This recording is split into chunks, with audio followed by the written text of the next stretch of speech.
We have Jamil Damji on the call, and we're going to really do some interesting conversations, but I really want to make sure that we have your information and contact information, everything right up front, because you have a podcast that I think a lot of people, especially starting in real estate investing, should really consider checking out, because it's called Wholesale Hotline, and you really focus on that wholesaling.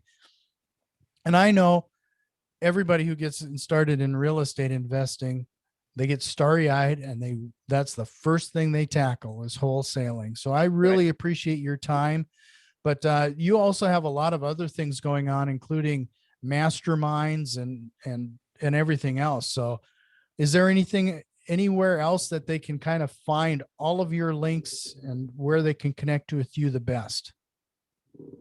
Absolutely. Thank you, JD, for that. I appreciate it. So you can find me at my Instagram. It's at JDAMJI.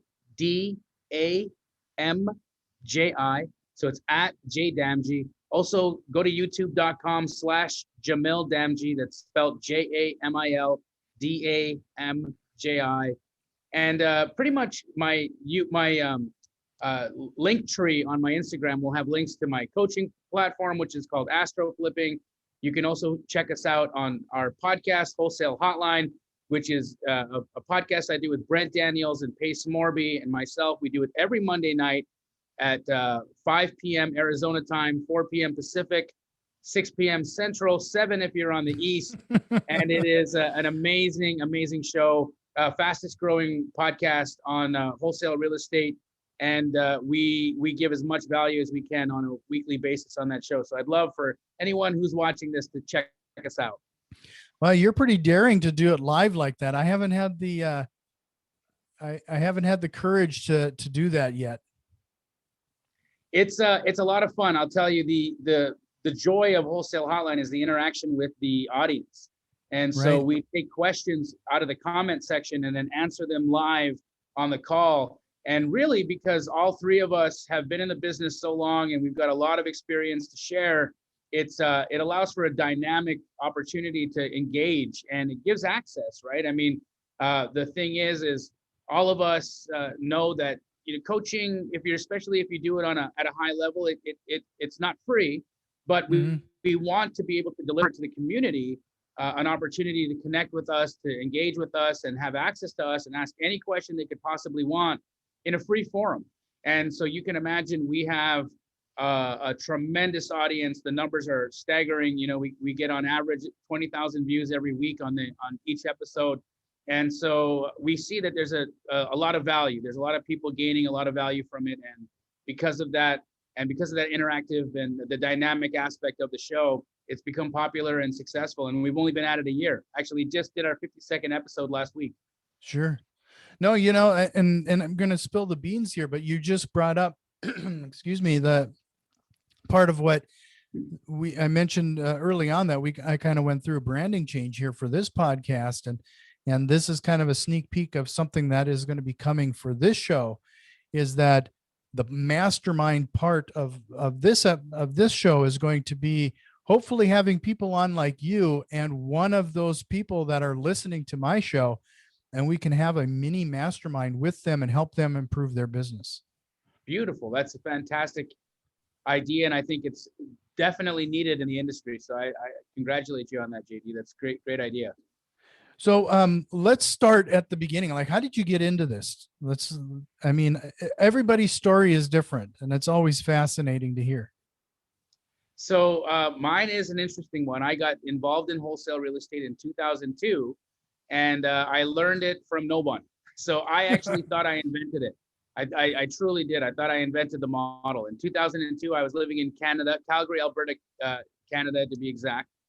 And I was in the internet space. So I was in the early stages of the internet. We were the business I was in at the time.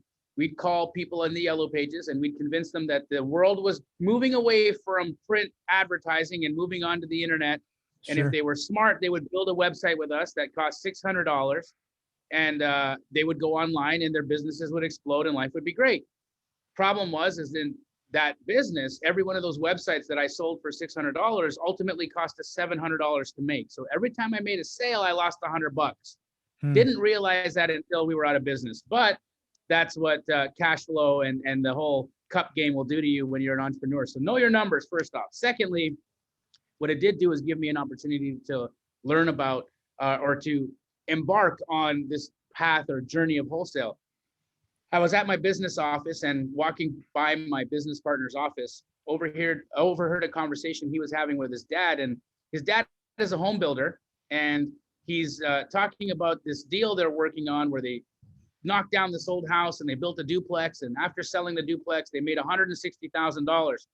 Now you can imagine I'm losing $100 every time I have a sale. And so I listen. I'm really interested in hearing what these guys are talking about, and they're not having it. They don't want me involved in the conversation because I don't bring any money to the table. I don't bring anything really of value to the table in their eyes at the moment. But I hear that there's this need for this type of property. They're looking for a house that's on a 50 by 120 foot lot, zoned R2 in the inner city of Calgary, Alberta, and they want to know, they want to buy that. They need that in order to do another project. They need more of these infill lots. The next day, I'm walking my dog, and I live in the inner city, and I actually live in a bungalow, and I live near every house on my street is one of these 50 by 120 foot R2 lots. And I had actually tried to rent one of these 3 houses down from the one I was currently living in. So when I'm walking my dog, I walk by this for rent sign of this house I actually had tried to rent 3 months prior, but it was $200 out of my budget, so I couldn't afford it. House was still for rent 3 months later. So I call and I ask if the person on the other line would be interested in selling instead of renting. And the answer was, yeah, if the number was right. And then I asked her, okay, well, what's that number? What's the right number for you? She said 350,000. And so I immediately go back to my business partner and I ask him, what is your dad going to pay for one of these lots in this area? 400 all day. So now I have a $50,000 problem to solve, right? I have no money. I have no capacity to buy this house. I don't know how this man can buy it from me. I don't know what to do. I really don't know how to make this transaction happen. And so I do what I know how to do. I pick up the phone book and I start calling lawyers. And that's how property is conveyed in Canada, through real estate attorneys. And I go all the way down the list and I get to S. And not just S, the beginning of S, but ST. Because the attorney who answered the phone was David Steed, Steed. He was so new that he didn't have a secretary answering his phone yet. Just passed the bar, first year in the yellow pages, happy that his phone was ringing. And I call and I just lay into it. I say, here's my problem. I have a property that I can sell for $400,000, that I can buy for $350,000, that I have no money to acquire. Is there anything I can do? And he explains this process to me of what we all call wholesaling.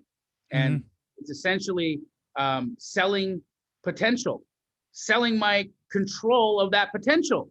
That's it. And it doesn't require me to buy the house, take title to the house. All I'm doing is selling the opportunity through the means of a contract. And he shows me exactly what I do. He says, I'm going to email you a contract. You're going to print that out, and you're going to print it out twice. In one of them, you're going to be the buyer, and on the other one, you're going to be the seller. And when you're the buyer, just make sure you write your name and or assignee. Bring those contracts to me once they're fully executed, and in a few weeks, I'll have a check for you. And that's what happened. So my first deal happened on accident. I make $50,000 minus legal costs, and I am floored, right? Because I come from a very, very limited background. My parents were both blue-collar workers. You know, my mom, she was data entry and then worked in a meat packing factory. My dad, truck stop. You know, we definitely struggled, but I have I had an amazing childhood.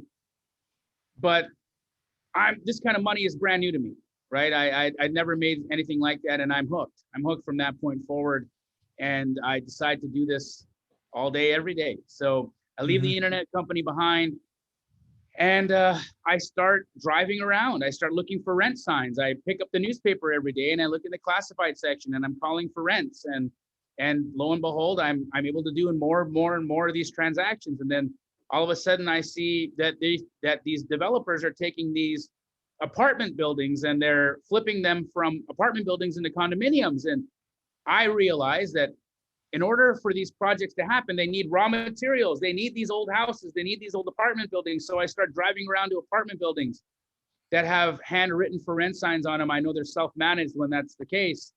And I start calling these landlords and I ask them if they'd be interested in selling their buildings. And, you know, 1 out of every 50 of them would say yes. And oddly enough, when I flipped an apartment building, I made 100 grand. And so I amassed a good war chest that ultimately became my demise, because like every wholesaler, you think that wholesaling is your starting. It's where you go, but it's not where you want to live. It's not where you want to stay. I had other dreams. I wanted to be a developer. I wanted to have a title that had some pride behind it. I didn't even know what a wholesaler was. It had no name. I thought it was a prospector. I didn't even know. I was in real estate. That's, in Canada, especially in 2002, there was no such thing as wholesaling. I'd never heard of it. And so I wanted to be a developer. So I took all of the cash we made and I went and closed on 4 of these apartment buildings that I had prospected on. Excuse me. Went from flipping the contracts to taking them down, and ultimately 2008 happened, and I lose my shirt. And not only that, but I had my parents co-sign on those construction loans with me, and I ended up not only making myself homeless, but also my mom and dad. Sorry about that.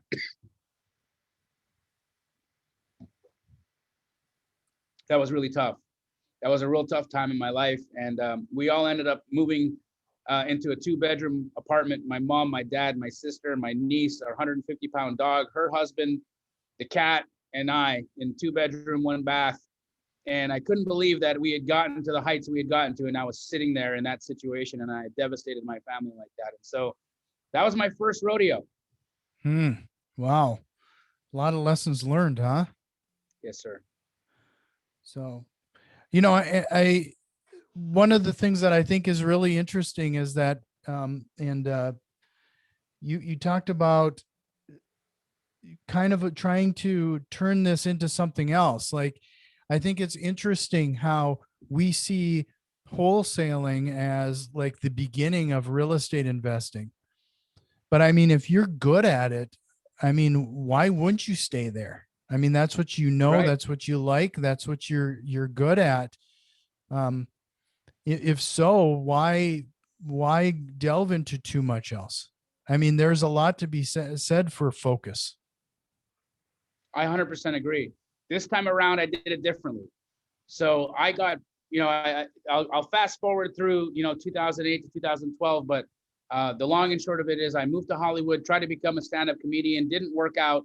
And that's why I'm not on the podcast right now talking about comedy. I'm here talking about real estate. But what ends up happening is I get drawn back into real estate in 2012 because the market is where it is, right? There's so much opportunity. And I'm in LA looking at Phoenix, and I see that you can buy a condominium in Phoenix for $30,000 and it rents for $850. That kind of return just doesn't exist. Mm-hmm. If I ever advertised, give me 30 grand, I'll give you $850 a month, the SEC would be at my door calling me a Ponzi scheme that fast, because that kind of return doesn't exist or easily, right? Mm-hmm. Here it is, guaranteed through rents and secured by a deed. A $30,000 investment can get me $850 a month in rent. I can't believe it. I'm mesmerized. And so I turned my focus back.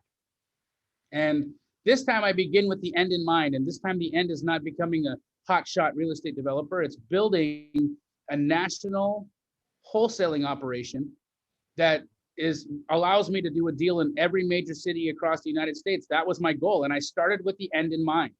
When I started KeyGlee, which is the wholesale business that I now run, mm-hmm. We began in Phoenix, Arizona. We very quickly scaled. We, on average, our corporate store does anywhere between 60 to 80 transactions a month. That's a month. And when I say that to people, their heads explode. How do you do that many deals? What's your marketing expense? And I'll tell you what it is. Zero. I don't spend any money on marketing. We're a business to business wholesaler. Now, what happened is I saw there was a need in the business model. You see, what was happening is a lot of educators were teaching people how to lock up deals, but they weren't showing them how to comp those deals, how to understand where they need to be valued at. And they also weren't showing them how to sell them. And so what would ultimately be happening, and I think why wholesaling has had a little bit of the black eye that it's had in the last few years, is because sellers are so disappointed when they get strung along, when they get canceled on, when deals don't come to fruit or close as promised, right? That's the issue. And when you see that wholesaling is truly just speculation and wildcatting at its finest, it's hustle. It's a hustle. It's truly a hustle, right? You're hustling out there. You're trying to find motivated sellers. You're trying to find cash buyers. You're trying to connect the two, and you're wanting to make a profit for the effort. And I think it's beautiful, but it's also dangerous, because when you're writing a contract to purchase a property and you don't have the means to actually close, that puts you in a pickle, right?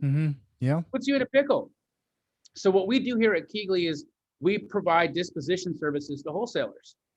And so when you are a wholesaler and you have a contract and you have no buyer, you bring that contract to KeyGlee, and either my corporate store or one of the 180 franchises that we have across the United States will help you out. Sure. Wow. So, you talked about doing the hustle, but I mean, even early on, you talked about it takes a lot of internal fortitude, if you will, to do what you were doing. And I really wanted to call out and slow things down here for a second, because you talked about making 50 calls to find that one deal early on. And I don't really think that a lot of people who have been sold the concept of wholesaling, because whether it's through some fly-by-night group that comes into their town and does the weekend spiel, right? Or they see get rich quick schemes on Facebook or scrolling through ads. I really wanted to take a second and call that out, because what you're talking about is a lot of work, but the reward is also there. And Right. I don't want to paint it to be as rosy as some people think it is. Right. There's a lot of work to be had. And if you're willing to do the work, the reward is there, but there's a lot of work. Absolutely. Absolutely. I mean, if you could see my background, or what I can see, not what my eyes can see right now, my team is all out there hustling. They're all out there on the phones, making calls, talking to sellers, talking to buyers, talking to wholesalers, talking to realtors, building buyers lists, transaction coordinating. It is a lot. Nothing is easy. Nothing is easy, right? And I truly believe that everything you do in life is a product of your effort, right? You get what you give, always. Right. So if you think that coming into wholesaling is going to be this walk in the park, this magical money printing machine that's going to be automated for you, like some guys like to say you can do, or set it and forget it kind of thing, I'm sorry, that's not the case. You have to work. And if you tune into Wholesale Hotline, that's the show we talked about earlier on in the episode here, that podcast that I do with Brent Daniels and Pace Morby every Monday. We talk about the realities of the business, what it is, how do you lead generate, how do you convert sellers into contracts, and then how do you disposition those deals? And that's the three elements that we bring every week to that show, is talking about the minutia of lead generation, converting sellers into contracts, and then dispositioning those deals for a check. Right. No, so one thing that I want to chat a little bit about with you is you said it's business to business wholesaling. What do you mean by that? Great question. So the prospector, the typical wholesaler that a lot of people will envision when we say wholesaler, is the Wolf of Wall Street, belly to belly with a seller, going in and wholesaling has also had this interesting dilemma in that where people are like, it's stealing equity. I don't buy that. Okay. First things first, every one of these houses that we go after is in terrible shape. Terrible shape, non-financeable. Only person who could buy this is a cash buyer. It needs to be somebody that with the financial means to take a risk on this situation. And the value of this property is not realized until a financial risk is taken.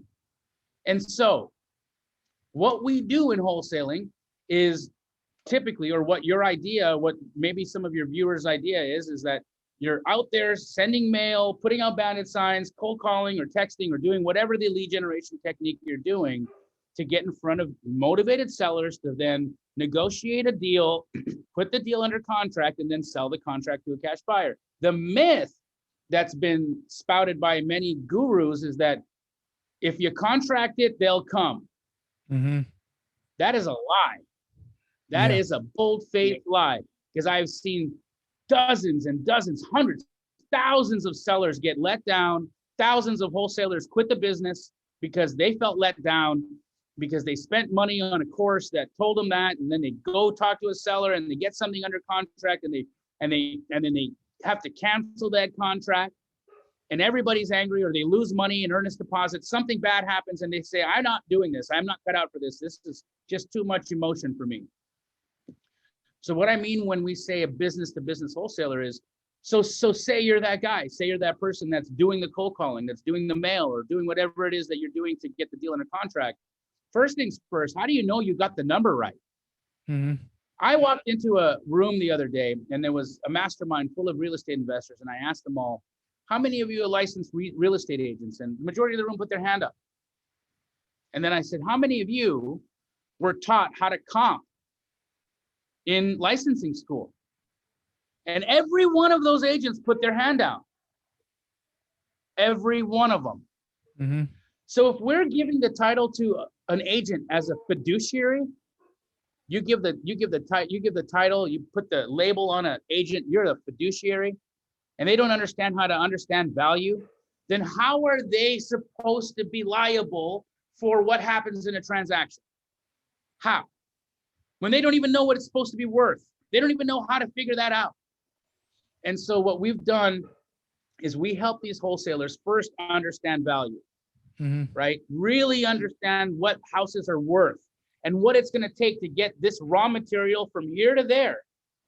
And then we bring to the table. So the reason why we're business to business is these are businesses, these wildcatters, these bird dogs, these wholesalers are businesses that need another business. And so we bring to the table a rehabber, a buy and hold investor, a portfolio owner, a hedge fund, whatever it is the exit will be in that deal. We bring them to the table and we pair the two together for our fee. So we're business to business wholesaling, meaning I don't spend any money for my marketing because I don't have to get belly to belly with a seller. I'm working with wholesalers and realtors for the most part. And on the other side of the equation, where my buyer is, those are all cash investors looking for a curated, aggregated place they can come and look for opportunities that make sense to them. Right. You know, that's something that I think is really interesting. And you're one of the first people, frankly, that have been on the show to be upfront about that, because I actually have been pushing for a long time the concept that as much as you work to find that lead and opportunity, you almost have to put an equivalent amount of work into finding where you're going to sell it. That 100%. Concept, like you said, that you find the deal and the money will come is a myth. And in fact, I think that some, like you said, gurus, quote unquote gurus, will use it as an excuse, because I've actually heard some gurus say, well, if you didn't find a buyer for that, you didn't get it at the right price. You know, to push it back on the student as if it was the student's fault. So unfair, so wrong. You should have been teaching the student how to get it at the right price. And so how to understand what the price was right, or to walk away from the situation, because don't go contracting a house that doesn't make sense. Right? Yep. And B, you should be honest with them and say to them, now the second part of the job is coming. You got to find the money. Right. And I have seen so many great wholesale deals canceled because of no buyer. Mm-hmm. It's the truth. And Yep. because of that reality, what we did was we created this company where our fortitude is on building buyers lists. So if you ever came to see my office here in Tempe, Arizona, you'd see that I've got 100-person staff, and half of them are building buyers lists. A quarter of them are in systems and operations, and a quarter of them are buyer specialists working with my buyers so that we can match the appropriate property to the appropriate buyer. That's it. Yeah. No, that's really telling. I mean, that shows how important it is to establish that buyer's list. So 100%. you mentioned the concept of, that's another misconception, especially, and I think this is something that I'm hoping you can chat about a little bit, is you mentioned the phrase stealing equity, and that, and I've even heard that, some wholesalers are seen as predatory, but frankly, I think that it's something that a mindset, if somebody's getting into wholesaling for the first time, they really have to get right with themselves on the fact that you're not stealing equity, you're providing a solution, and that you need to see it as such. Talk a little bit about how to get the people's mindset right so you don't feel apologetic for what you're trying to do. I mean, you're usually helping Absolutely. somebody out of a pretty bad situation in one way, shape, or form. Always. Look, I was in the situation myself. Mm-hmm. I had my house foreclosed on. I had my mom and dad's house foreclosed on. We went through that and had a wholesaler come by and said, hey, don't allow the bank to take it. Let me give you an opportunity to walk with some cash. I would have been so thankful for that, but nobody came. Mm-hmm. No one came.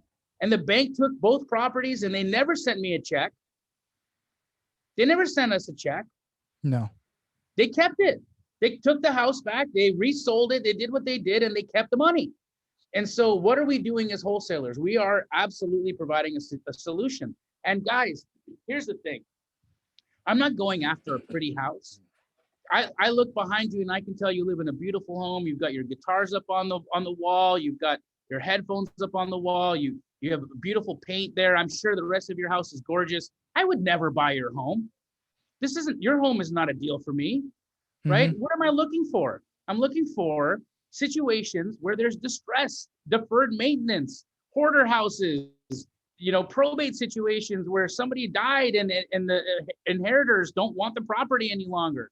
There's just too much deferred maintenance there, or tax liens and code violations and fire damage and flood, and this is mold. This is what I want. These are the deals I want. And if you come to me with a house that's gorgeous that just needs to be listed on the MLS, I'm not going to give you a lowball offer. Why? Because the value has been realized. Right. The value has been realized. You now need to trade on the open market. There you go. Fair enough. However, when I'm going to a homeowner, that situation where this house is in terrible shape and this seller has no money to fix it, and they have a situation in life that requires them to have some cash, I can provide an opportunity to them. I can provide an opportunity by bringing a cash solution to the table, right? Mm-hmm. And that's all I'm doing. I'm bringing a cash solution to the table. Look, writing a check is taking a risk, and I shouldn't have to take a risk for nothing. And that's why if you're a wholesaler and you're thinking I'm lowballing people, always remember that what you're doing when we talk about the concept ARV, it's after repair value. Mm-hmm. After repair requires financial investment and risk. And that's how you realize the value. So that equity doesn't happen until the financial risk is done. And what we do as wholesalers is we sell a portion of that potential to somebody else to realize. That's it. I see potential in this property. Right now, it's a pile of turd. But with investment, with risk, it can be something different. I see there's this much potential in the house. I will sell that potential for this much. Mm-hmm. That's what wholesaling is. So if you have a problem with that, then you don't understand how business is done. Let me give this to you in an even easier way to think about.